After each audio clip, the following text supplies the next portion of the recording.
وقتی که ما صحبت از انسان می‌کنیم، دو چیز رو باید در نظر داشته باشیم. یکی شرایط طبیعی و به اصطلاح همون بیولوژیکی انسان هستش که یه مجموعه بسیار پیچیده‌ای از غریزه‌ها در بقا و تولید مثل هست که اون بخش از انسان احتیاجی به این نداره که بخواد در پدیده‌ای به نام زمان و مکان به برنامه‌ریزی بپردازه، بخواد تقاضایی رو بفهمه، خواسته‌ای رو بفهمه و هدفی داشته باشه. اون غریزه های زنده جدا از اینکه چیزی در ما فهمیده بشه خودشون عمل میکنن، زنده در عمل هستن. اون چیزی که اینجا مد نظر هست فکر انسانی است. اون فکری است که در ساختار پیچیده سیستم عصبی انسان ظاهراً خودش رو متبلور میکنه و همه اون چیزی که ما فهم و آگاهی مینامیم رو به وجود میاره که در ذات خودش هم همون پیدایش زمان و مکان هست. حالا اگر ما این رو بفهمیم، بعد خیلی بهتر و ساده تر میتونیم بفهمیم که چرا واقعیت هایی که ما رو احاطه کرده و ما در اون واقعیت ها ساخته میشیم، چطوری این واقعیت ها به وجود میاد، چطوری حرکت میکنن، تداوم پیدا میکنند و با خودشون نیرو و قوت میبخشند. برای مثال همه تضادها و تناقضهایی که در بیرون از کسی به نام من و تو وجود داره به هیچ وجه نمیتونه به واقعیت تبدیل بشه اگر که تضادها و تناقضهای درون اون نظام فکری ما کسی به نام ما رو در واقعیت زایی خودش به وجود نیاره.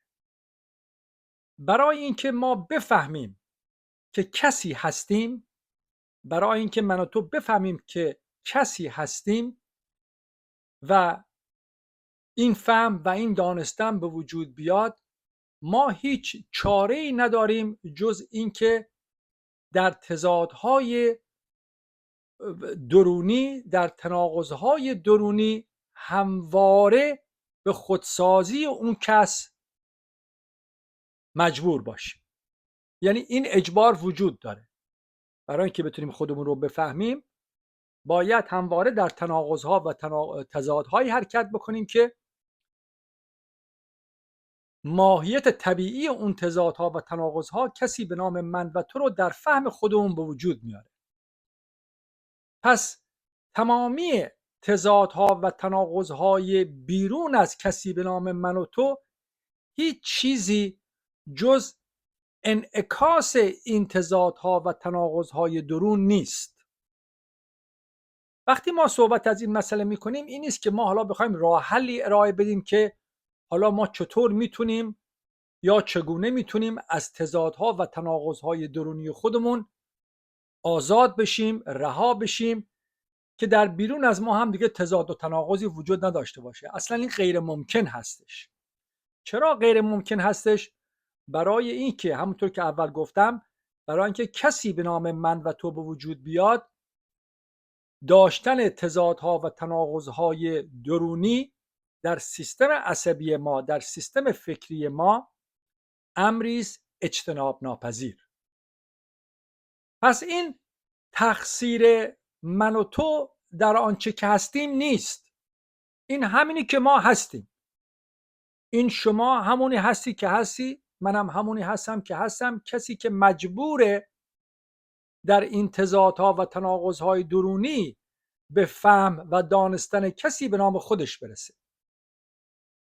پس طبیعت هستی ما در اینجا هیچ مقصر نیست، بلکه این ناشی در این حقیقته که اون چیزی که میخواهد، خوب دقت کنید به این حرف، اون چیزی که میخواد من و تو چیزی غیر از اونی که هستیم باشیم، اون تقاضا و اون خواسته که میخواد من و تو رو چیزی غیر از اونی که هستیم باشیم، اون ما رو در یک اجتناب ناپذیری قرار میده که اون اجتناب ناپذیری خود به خود به خلق و زایش همه تضادها و تناقضهای درونی من و تو منجر میشه. یعنی علت واقعیت زایی تضادها و تناقضهای درونی من و تو به این برمیگرده که همواره ما در این تقاضا هستیم که چیزی باشیم غیر از آنی که هستیم. اون چیزی که ما در طبیعت هستی هستیم، اون چیزی که ما در غرایز زنده هستیم، اون خودش داره عمل میکنه، ولی ما میایم با توجه به فکری که من و تو رو به وجود میاره، میایم تحمیل میکنیم بر اون طبیعت زنده هستی اینکه حالا ما باید چیزی باشیم غیر از اونی که هستیم. ما باید به یه هدفی برسیم، ما باید به یک معنی زایی برسیم، ما باید به یک جایی برسیم که بتونه به من و تو در اون معنی زایی هویت کسی به نام من و تو رو به وجود بیاره. این تقاضای بی پایان چیزی و یا کسی دیگر بودن نیست. یعنی واقعا این تقاضا که تو میگه تو باید چیزی باشی غیر از اونی که هستی، این نیست که حالا وقتی به اونجا برسه دیگه بگه حالا دیگه بسه، ما حالا دیگه به اون هدف رسیدیم، دیگه نمیخوایم که تو چیزی غیر از اونی که هستی باشی. مثلا اگر تو میخوای کسی باشی غیر از اونی که در حال حاضر هستی، حتی اگر در یک آینده متصور شده به اون هدف هم برسی، این نیست که دیگه اون پایان تقاضای چیزی و کسی غیر از آنی که هستی باشه، بلکه یک چیز و کسی غیر از اونی که هستی، اون هدف جایگزین تقاضای دیگر در کسی و چیزی دیگر بودن میشه. پس تقاضا باید همواره وجود داشته باشه. چرا این تقاضا باید همواره وجود داشته باشه؟ برای اینکه تضادها و تناقضها باید همواره وجود داشته باشند. چرا تضادها و تناقضها باید همواره وجود داشته باشند؟ برای اینکه تو در اون هر لحظه به اصطلاح زندگی کردنت بدونی که این تو هستی. یعنی تو باید همیشه به یاد خودت بیاری که تو این تو هستی. در هر عکس العملی، در هر حرفی که از دهن در میاد و در هر حرفی که میشنوی، میخونی، حتی در اون موسیقی که گوش میدی، باید این تضادها و تناقضها خودش رو در تقاضای بودن چیزی غیر از اونی که هستی به وجود بیاره که تو بفهمی این تو هستی که به موسیقی گوش میدی، این تو هستی که فکر میکنی و این تو هستی که میفهمی. پس این تقاضای بی پایان در چیزی و یا کسی دیگر بودنه که همه دنیای بیرون رو تنها و تنها از دریچه فهم تضادها و تناقضهای درون ممکن میسازه. اگر این تضادها و تناقضهای درون نباشه، شما اصلا نمیتونی چیزی به نام دنیای بیرون رو اونطوری که الان میشناسی در رابطه با کسی به نام خودت بودن اصلا بتونی متصور بشی. حتی بتونی اصلا فهمیدن رو بذار کنار، حتی اون تصویر غیر ممکنه. و این تنها فاصله بین بیرون و درون در یک تاریخ تکراری و بسیار آشنا. همه تاریخ انسانیت، نه تنها تاریخ نمیدونم عمر تو، حالا 50 سال، 60 سال، 70 سال، 80 سال، 100 سال عمر بکنی، هیچ فرق نمیکنه. ما داریم تاریخ انسانیت رو اینجا مد نظر قرار میدیم. همه تاریخ انسانیت در هزاران هزار سالی که ادامه داره تنها در این فاصله بین بیرون و درون حرکت میکنه که تضادها و تناقضهای درون رو در انعکاس خودشون در ایجاد تضادها و تناقضهای بیرون ممکن میسازه. به عبارت دیگه درون من و تو همون بیرون من و تو هستش. محال شما بتونی درکی از بیرون، از مشکلات بیرون، از تضادها و کشمکش‌های بیرون داشته باشی اگر که اونا در درون خودت به زایش و خلق کسی به نام خودت منجر نشه. من گفتم ما این حرفا رو داریم میزنیم، این نیست که حالا تو بتونی یه راه حلی پیدا بکنی، حالا بگیم که چگونه میتوان تضادهای درون رو از بین برد. اصلا هم چیزی امکان نداره. و تمام این علومی که علوم اجتماعی، علوم جامعه شناسی، علوم روانشناسی، علوم تاریخی، ادبیات، موسیقی، فرهنگ، همه اینا که میخوان دست به دست بدن و تو رو از تضادها و تناقضهای درونیت رها و آزاد بکنن، اینها همون تضادها و تناقضها هستن. اینها ابزار امتداد، تحکیم و تقویت و تجربه سازی همینا هستن. یعنی در یک چرخه‌ای گرفتار هستیم که اصلا راه خروجی ازش وجود نداره. این چرخه ضرورت بقای واقعیت زای کسی به نام من و تو هستش. اگر این چرخه نباشه اون موقع من و تو میشیم یه بچه 1 ساله 2 ساله که هیچی نمیفهمه، یا میشیم یه دیوونه زنجیری که داخل تیمارستان میندازنش، و کسی که میگن الزایمر داره یا اصلا کلا فراموشی، هیچی نمیفهمه. اون موقع ما در اون حد مورد شناسایی از طرف کسانی که در همین تضادها و تناقض هستن مورد شناسایی واقع میشه. پس اینجا ما هیچ گونه حق انتخابی نداریم و این درون ما که همون بیرون ما باشه در این تضادها و تناقضها، این یک واقعیت مرزی به وجود میاره، این فاصله به وجود میاره، این من رو از تو جدا میکنه، ما رو از آنها جدا میکنه و این گونه در این مرزها هستش که ما میتونیم چه در یک شخص به عنوان کسی به نام من و تو، چه در یک ملت، چه در یک قوم میتونیم بقا و تداوم داشته باشیم.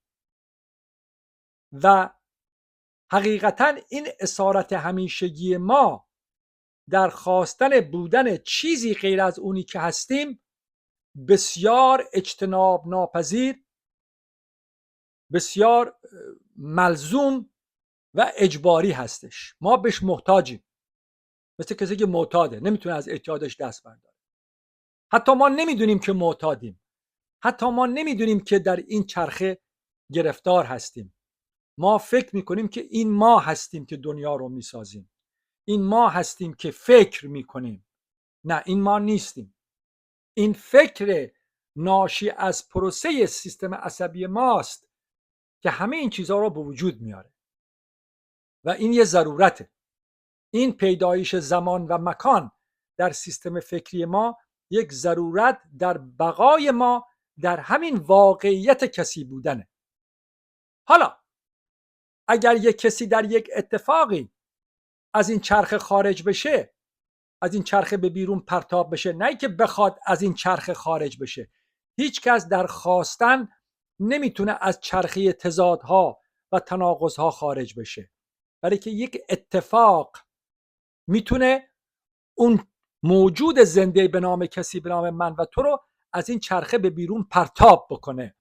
یعنی در یک تصادف باید از این چرخه به بیرون پرتاب بشی. اگر در یک اتفاق از این چرخه به بیرون پرتاب بشی، نه در خواستن، چرا که خواستن همون تداوم تناقض و تضاده، اون موقع این تقاضا و این خواسته که باید کسی غیر از اونی که هستیم باشیم محو میشه. اگر این خواسته و این تقاضا در یک اتفاق خارج شدن از این چرخه محو بشه، اون موقع دیگه تضادی نمیتونه وجود داشته باشه، چرا که تضاد در این تقاضای خواستن کسی دیگر بودن به وجود میاد. دیگه تناقضی نمیتونه وجود داشته باشه. دیگه نه فاصله بین بیرون هست و نه درون هست. اصلا قابل فهم نمیتونه باشه که شما از دنیای بیرون جدا باشی. اصلا کسی به نام تو وجود نداره که بخواد بگه حالا این دنیای من اون دنیای تو. اوکی؟ کسی به نام تو محو میشه و در اون اتفاقی که همه قدرت بی‌وصف و لامتناهی زنده بودن در کیفیت وجودی خودش که همواره در هستی بیپایان وجودی ما وجود داره خودش رو متبلور میکنه. اونجاست که دیگه هیچ فهمی به نام آغاز و هیچ فهمی به نام پایان نمیتونه شکل بگیره و به همون نسبت هم هیچ فهمی به نام تولد و هیچ فهمی به نام مرگ هم نمیتونه شکل بگیره و من و تو در اون اتفاق دیگه نه تو هستی و نه من و دیگه کسی به نام من و تو نمیتونه با خودش در جنگ باشه و به همون نسبت هم هیچ تصویری به نام صلح نمیتونه شکل بگیره و در اونجاست که همه تصویرهای صلح هم به همون نسبت نبودن جنگ خواهند مرد و از بین خواهند رفت.